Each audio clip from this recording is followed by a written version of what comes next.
किया। 1996 से पहले, 95 से पहले नियमित शिक्षकों के पदों पर भर्तियां होती थी। 2-4 साल बाद मेरे पति का डेथ हो गया और मैं अपने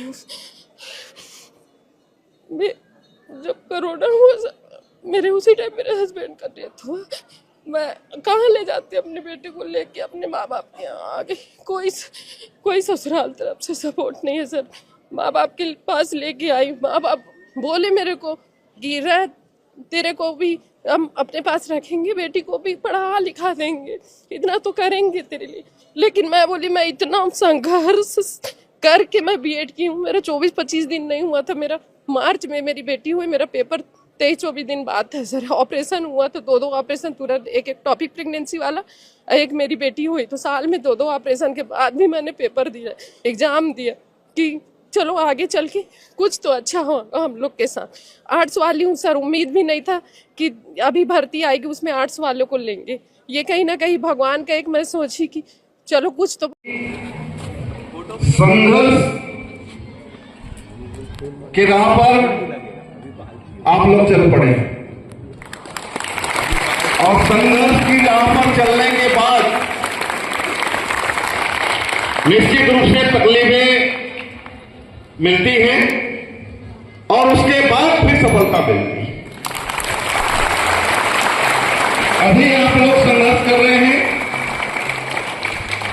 संघर्ष के दरमियान आप लोगों को तकलीफें होंगी, कष्ट होगा, कुछ परेशानी आएगी।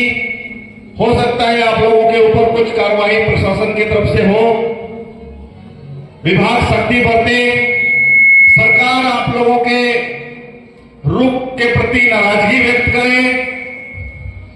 लेकिन आप लोगों को मैं बताना चाहूंगा और यही बोलने आया हूं आप सबके बीच में कि इन सबको हरा करके,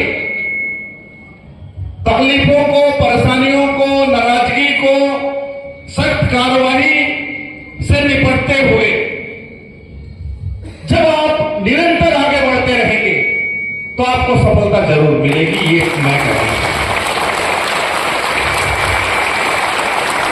और हम लोगों के संघर्ष के इतिहास में ये हमने देखा,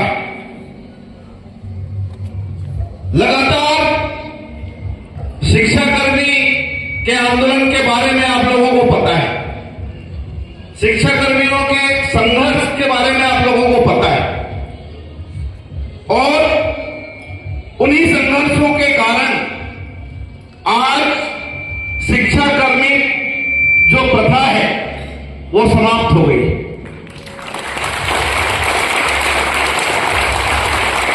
उन्नीस सौ 96 से लेकर के 2017 तक, 18 तक हमने संघर्ष किया।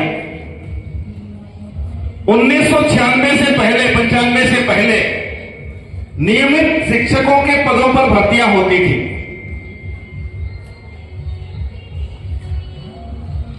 1995-96 से शिक्षाकर्मी, संविदा शिक्षक के पदों पर भर्तियां हुई और भर्तियों के दरमियान संख्या हमारी बढ़ती गई और संख्या इतनी हो गई, लगभग 2 लाख की संख्या हम लोग के पास पहुंच गए